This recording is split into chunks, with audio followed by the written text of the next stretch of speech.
Bonjour à tous, j'espère vous retrouver en pleine santé. Aujourd'hui, dans cette séance, je vous propose un contrôle, plutôt un examen, plutôt un exercice assez important sur le calcul trigonométrique, bien sûr, pour les étudiants de la première année baccalauréat. Alors là, voilà, vous avez un sujet devant vos yeux, donc essayez de lire et de relire les questions et répondre, puis vous allez après comparer vos résultats ou bien plutôt vos réponses avec les miennes. Donc on considère la fonction f de x telle que f de x égale 4 cos carré plus racine 3 sin de x cos de x plus 3 sin carré moins 4. Montrez que f de x égale 2 sinus de x cosinus de x plus pi sur 6. Alors là, je vous conseille, chers enseignants, avant de faire ce genre d'exercice, il faut apprendre et retenir toutes les formules et les relations que vous avez vues en cours. Parce que sans ceci, vous ne pouvez pas répondre à ces exercices. Alors, pour montrer cela, il y a deux méthodes. Soit en partant de cette f de x pour arriver à celle-ci, et ça, je ne vous conseille pas de le faire parce que c'est très difficile. Alors, c'est plutôt passer par celle-là pour arriver à celle-ci. Alors là, vous allez faire un rappel, bien sûr, c'est cosinus de A plus B. C'est cos de A, cos de B, moins sinus de A, sinus de B. Alors, pour nous, f de x égale à 2 fois sinus de x, cosinus de A plus B. Donc, j'applique la relation cos de x, cos de pi sur 6, moins sinus de x, sinus de pi sur 6. Soit disant 2 fois sinus de x, cosinus de x racine de 3 sur 2 fois moins sinus de x fois 1 demi. Donc je simplifie les 2 par 2. Donc il me reste sinus de x, cosinus de x racine de 3 moins sinus de x. Donc c'est plutôt racine de 3 sinus de x, cosinus de x, moins sinus au carré de x. Alors, arrivé à cela, donc on veut déterminer, on veut montrer que f de x égale à ça. Donc vous avez remarqué bien qu'on a bien le thème racine 3 sinus de x, cos de x, voilà. Donc qu'est-ce qu'il reste? Il reste 4 cos carré plus 3 sin carré moins 4. Donc il suffit de montrer que 4 cos carré plus 3 sin carré moins 4 égale à moins sinus au carré. Donc qu'est-ce qu'il faut faire? D'autre part, on a 4 cos carré de x plus 3 sinus au carré de x moins 4. Je fais 4 comme cos carré c'est 1 moins sinus au carré, c'est une formule que vous connaissez, plus 3 sinus au carré de x moins 4. Donc, faites votre calcul, c'est moins 4 sinus au carré de x plus 3 sinus au carré de x moins 4. Donc, c'est bien moins sinus au carré de x. Donc, qu'est-ce qu'on va dire? Donc, f de x n'est autre que racine de 3 sinus de x cos de x moins sinus carré. Et comme moins sinus carré, on a bien montré que c'est égal à 4 cos carré de x plus 3 sinus carré moins 4. Donc, on a bien f de x égale à 2 sinus de x cosinus de x plus pi sur 6. Donc, on a bien le résultat voulu. Maintenant, résoudre dans R, f de x égale à 0. Donc, f de x égale à 0, puisque c'est un produit de deux fonctions, ou bien on aura sinus de x égale à 0, ou bien cosinus de x plus pi sur 6 égale à 0.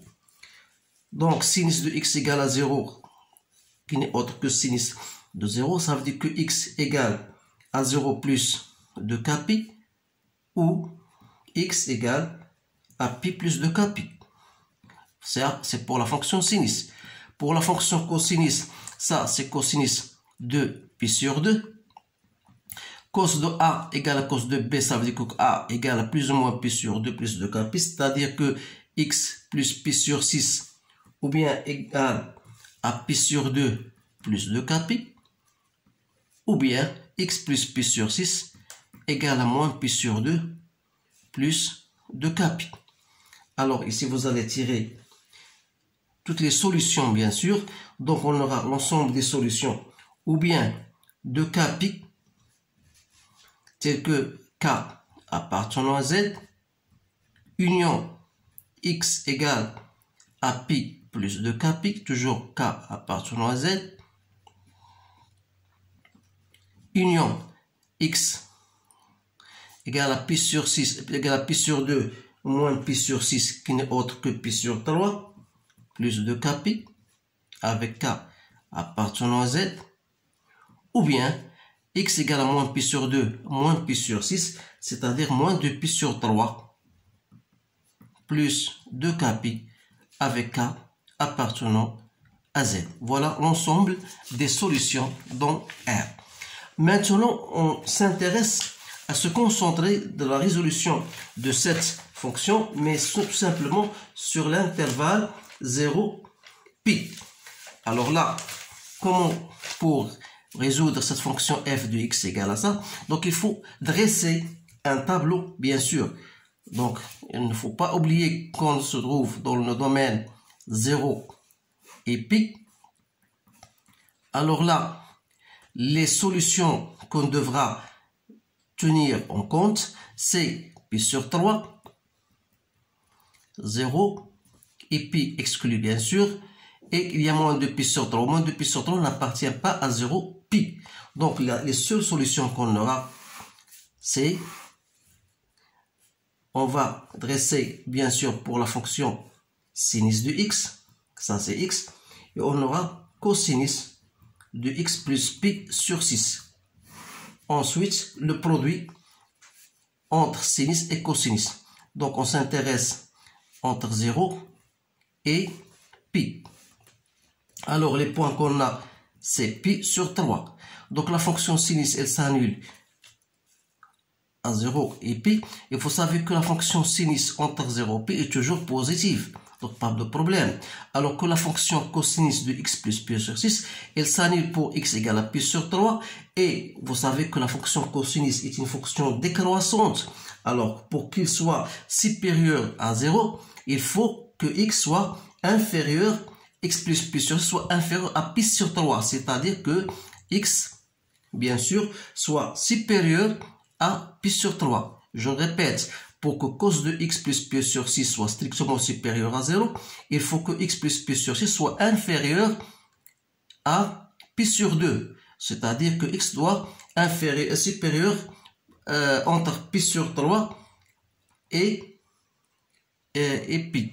C'est-à-dire, voilà, je répète, cosinus, si je peux poser même x plus pi sur 6 pour qu'il soit supérieur strictement à 0, il faut que x plus pi sur 6 soit inférieur à pi sur 3, c'est-à-dire que x doit inférieur à pi sur 3 moins pi sur 6, c'est-à-dire que x doit être inférieur à pi sur 3. Donc x inférieur à pi sur 3, donc il sera dans ce, voilà 0, voilà pi sur 3, donc inférieur, donc il sera la fonction x entre pi sur 3, entre 0 et pi sur 3.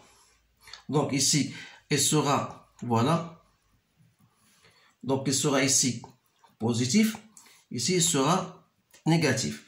Il faut que x soit, donc lorsque x est supérieur à 0, entre 0 et pi sur 3, la fonction elle est positive. Alors là, elle est négative, donc on aura ici positif, ici négatif.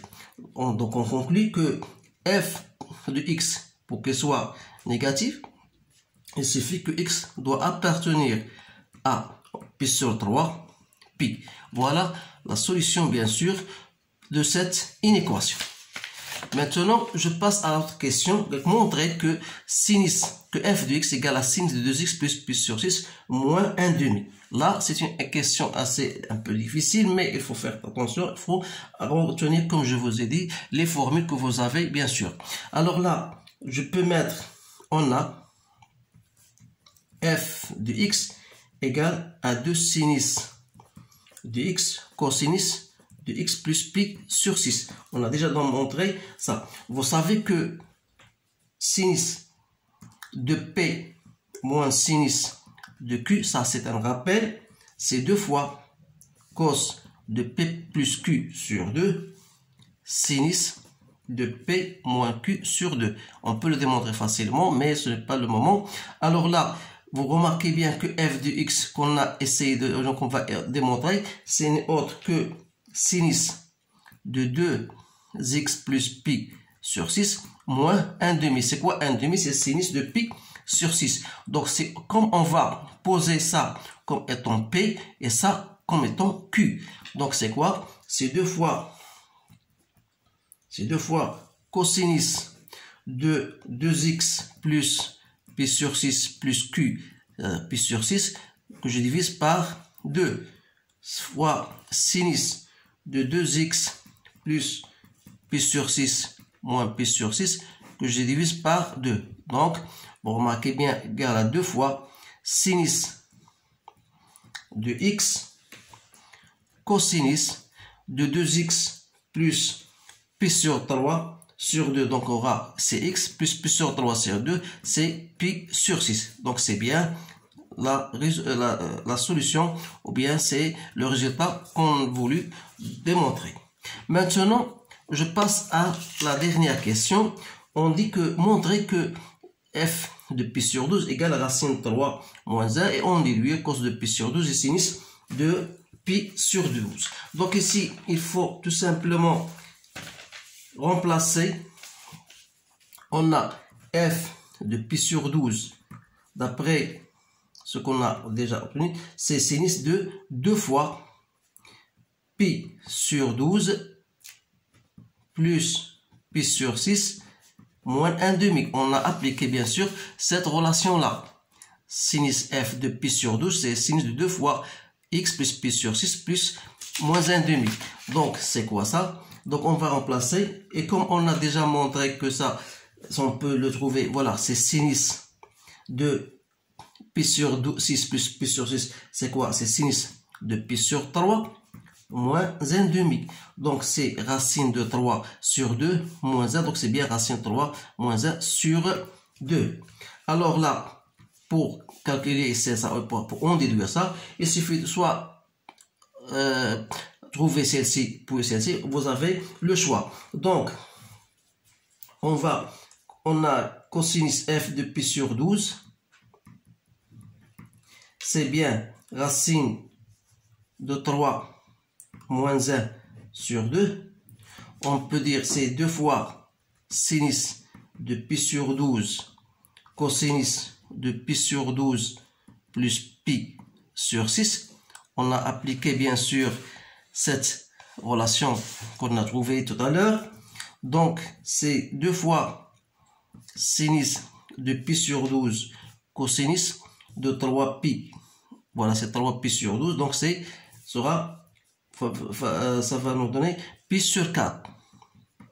Donc comme cosinus de pi sur 4, c'est racine de 2 sur 2. Donc 2 avec 2, c'est parti. Donc il reste sinus de pi, de racine de 2, sinus de pi sur 2. Donc tout ça, on a dit c'est racine de 3 moins 1 sur 2. De là, je peux tirer sinus de pi sur 12, qui n'est autre que racine de 3 moins 1 sur 2, racine de 2. Alors là, je peux écrire racine 3 moins 1 en multipliant ici par racine de 2 et le dénominateur par racine de 2, ça va nous donner 4. Donc c'est racine de 6 moins racine de 2 sur 4. Voilà le résultat. Alors l'autre, pour trouver cosinus de pi sur 12, il suffit d'appliquer la formule que vous connaissez tous.